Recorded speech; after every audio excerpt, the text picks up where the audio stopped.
Thank you very much, Neil. The police award was actually for someone who was trying to suspend themselves on a 60-foot schooner in America's Bay in the Hawkesbury River. Got a mayday call, and we answered the mayday call. A few mates and I on the boat playing cards on my boat, staying overnight in America's Bay, and went to get this bloke down. Almost killed himself. Had oxygen deprivation, and we got him back to Palm Beach, and the ambulance took him. He's okay. That was a big one. All right, thanks, Martin. Okay, look, thanks everybody. My background is basically banking. I left school and joined the Bank of New South Wales, which dates me fairly easily, which is today Westpac. 1820 or something. And I was a teller in the days when you had a 38 Smith & Wesson under the counter. And we used to have pistol shoots at 341 George Street, Sydney, on the 10th floor. So there you go. So that's me. Oh, I see. Great. Oh, no, that's okay. That's fine. Not the tourist. Yep. As mentioned, my passion is motorsport. That's the last race car I've now since sold that car, and I'm building a brand new one at the moment. Hopefully got to finish in about 2 months' time. My passion for karting extends even further. I can't help myself. I've got... So there you are. I'm a petrol head through and through. Okay, today I just thought I'd focus on one of the things that we do at Finance for Life, and that is leasing, commercial home purchase and chattel mortgages. This is to do with financing your motor vehicles, cars, trucks, machinery, computers, photocopiers, all types of equipment finance.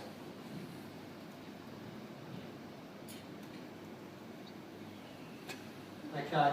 How many of you have been to a car yard with your existing vehicle and had a trade-in value that you're not happy with? 20. Okay. This is a big concern for a lot of people because the loan outstanding on the existing vehicle quite often is greater than the trade-in value of their car. So you're experiencing disappointment, some are experiencing anger, and of course frustration. How do I get out of this? Now how you get out of this is really a completely different story because many of you have to then bury losses into the purchase of the new car, so taking away the discount and putting it back on the purchase price of the new car to drive out and take delivery of your new vehicle. Now funding solutions are difficult,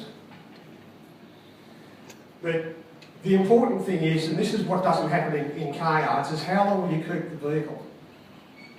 How many kilometres are you going to do a year?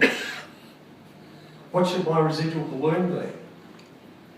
So, and can I afford the repayments? What happens is in car yards, when you go to a car yard, and the F&I person, the finance and insurance person, is actually working out the finance for you, they work on a repayment that actually works for you.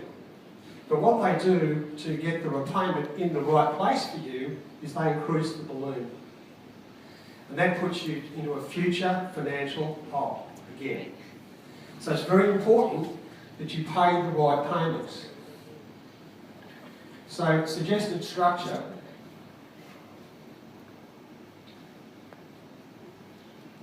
is to work within your cash flow. It's very important. So if car yard's quoting, for example, a repayment of $800 and something a month, and I'll come back to you and say your repayment is $980 a month, well, I've got your residual further down, so you're not driving into that financial hole. It's very important that you understand that when you're purchasing a motor vehicle. If you can't afford the repayments at the right rate, you're buying a car that's too expensive for you. You've got to be honest with yourself.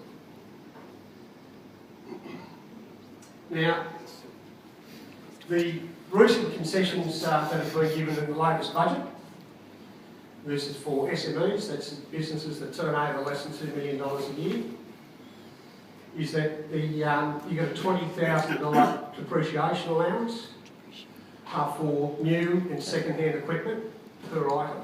So it's not restricted to one. You can do it twice, thrice, 4 times if you like. This takes $20,000, just to use the top figure, completely off your profit. So it comes out in your expenses in your profit and loss statement, reducing your profit down by $20,000.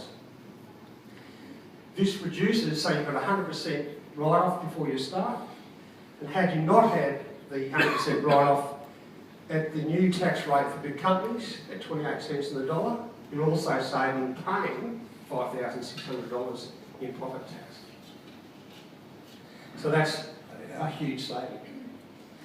So if anyone's looking to do that before the 30th of June, happy to assist if we can. Not many days left, probably about 19. 2 minutes as well. And that's basically it, guys. I just wanted to run through that specific area for you so you really understand that. If there's any questions, I'm happy to take questions.